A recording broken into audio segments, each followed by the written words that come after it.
Hi friends అందరికీ ఈరోజు నేనైతే దొండకాయ కర్రీ చేస్తున్నాను. దొండకాయలు ఆనియన్స్ మిర్చి కోసుకున్నాను. స్టవ్ మీద కడాయి పెట్టి ఆయిల్ పోసుకున్నా. వేడెక్కిన తర్వాత పోపు గింజలు ఇంకా ఆనియన్స్ మిర్చి వేసుకొని కలుపుకుంటున్నాను. నేనైతే అన్ని ఐటమ్స్ పొడవుగా కోసుకున్నాను. పొడవుగా దొండకాయలు కోసుకొని కర్రీ వండితే సూపర్ టేస్ట్ ఉంటుంది ఫ్రెండ్స్. చిన్న ముక్కలు కోసి వండితే అది ఇంకో టేస్ట్ ఉంటుంది.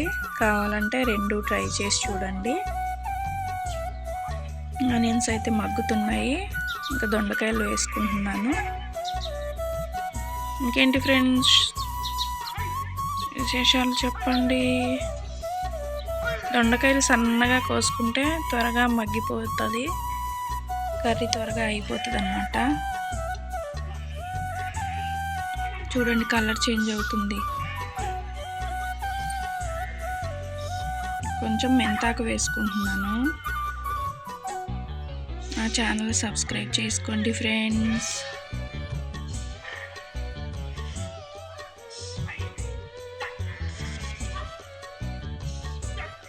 ఇప్పుడు కొంచెం పసుపు వేసుకుంటున్నా. తర్వాత కర్రీకి తగినంత సాల్ట్ వేసుకోవాలి. మంచి కలుపుకుంటున్నా.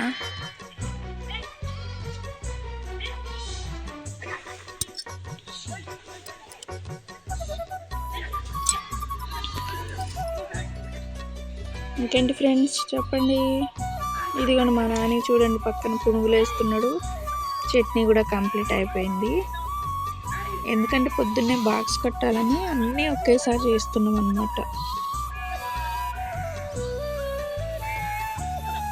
దొండకాయలు అయితే మంచిగా మగ్గిపోయినాయి. ఇప్పుడైతే పొడవుగా కట్ చేసుకున్న టమాటా వేసుకుంటున్నాం. ఇవి మగ్గిపోతే మంచి కర్రీ అయిపోయినట్టే ఫ్రెండ్స్.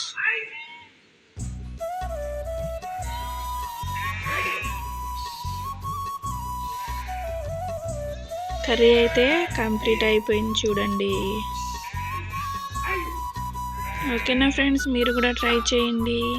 Bye bye.